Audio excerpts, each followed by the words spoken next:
I wanted to have a really planned out topic to talk about today, or at least something quick that I could create art-wise and be able to edit and publish tonight. But I just need to create something. I commented on someone's YouTube video a while ago, and his topic, the thing he was talking about was how we are created to create.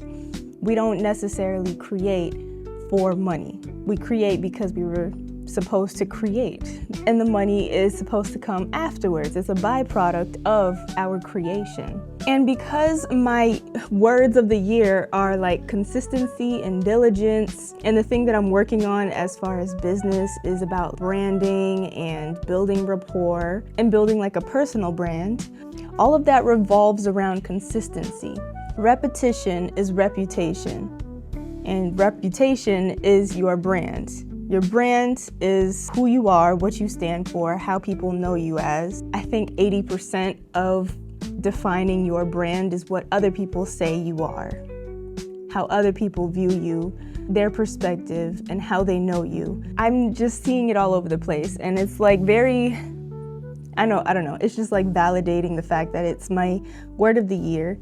So I'm in Proverbs 22, chapter 22. And the first verse says, "A good name is rather to be chosen than great riches, and loving favor rather than silver and gold." So, in other words, your reputation, your brand. A good name is rather to be chosen than great riches. It's facts, because your name, your reputation, your brand, once it's destroyed or defiled in some way, like something bad happened and people now see you in the wrong way, in a wrong light, it's very difficult to change their minds about how they view you afterwards. Hi, it's Future Kyra. I just wanted to give like an example of what I'm saying right here. You've heard how like it's very hard to gain someone's trust back after losing it. I thought of the analogy of a broken plate. If you drop a plate on the ground and it shatters and you say sorry. I'm sorry. Sure, you apologize, but that doesn't fix it. That doesn't put it back together. That's kind of what I mean with the repairing of your reputation, your brand, and your name. I don't want to sound like I'm just babbling. Like, I want to actually give real world examples. Okay. Somewhere else in the Bible, it says something like, even children are known for their deeds. Like, we all know, okay, this kid is the bad kid, this kid is shy, this kid cries a lot, this one is very obedient. Like, we know kids even by their behavior. And so I guess what I'm coming to the realization of right now is that I need to just be showing up, even if I don't have much to say or something that is super strategized and planned out. I'm very used to strategizing and planning everything before coming on camera, but just seeing that verse, I was reading the Bible for inspiration to get on camera, and that just confirmed for me. I didn't even get through the rest of the chapter. I just hit record after reading that first verse. Good and finished is better than perfect and not done. But also, not showing up, being inconsistent, having or creating a bad reputation and a bad brand for yourself, making a bad name for yourself, I should say. It's worse than me stumbling over my words to record this video.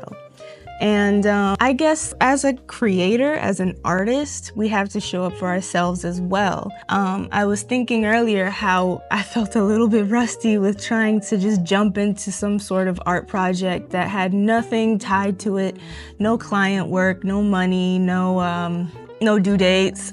Like, I guess by the end of the day is kind of like a due date, but like just to create, it feels rusty. Like, creativity feels a bit rusty, and it's literally like a muscle. And when you don't exercise consistently, your muscles atrophy. That's it. That's all I got to say. That thy trust may be in the Lord. I have made known to thee this day, even to thee. Oh my goodness. It's gnarly, man. It's intense. It's too King James for me. We're gonna do, I think I like Amplified Bible, but I like to go to easy to read version, so we're gonna do that. I'm gonna go to Proverbs 22. Okay, I'm gonna pick back up from like 16.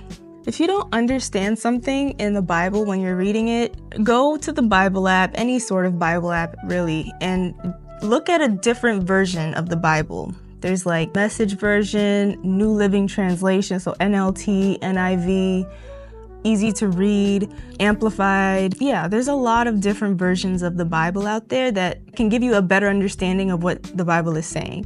But I recommend that you come back to the King James Version of the Bible because it is the closest translation to the original scripts, to the original word. Verse 16, these two things will make you poor, hurting the poor to make yourself rich, and giving gifts to the rich. See, that's so much easier for my brain. But yeah. Listen carefully to these words from the wise. Pay attention to what I have learned. It will be good for you to remember these words and have them ready when they are needed. I will teach you these things now. I want you to trust the Lord. I have written 30 sayings for you. These are words of advice and wisdom. They will teach you things that you can know for sure to be true. Then you can give good answers to the one who sent you. It is easy to steal from the poor, but don't do it, and don't take advantage of them in court. The Lord is on their side. He supports the poor, and he will take from those who take from them. Don't be friends with people who become angry easily. Don't stay around quick-tempered people. If you do, you may learn to be like them. Then you will have the same problems they do. Don't promise to pay someone else's debt. If you cannot pay, you will lose everything you have. So why should you lose the bed you sleep on? Never move an old property line that was marked long ago by your ancestors. Skilled workers will always serve kings.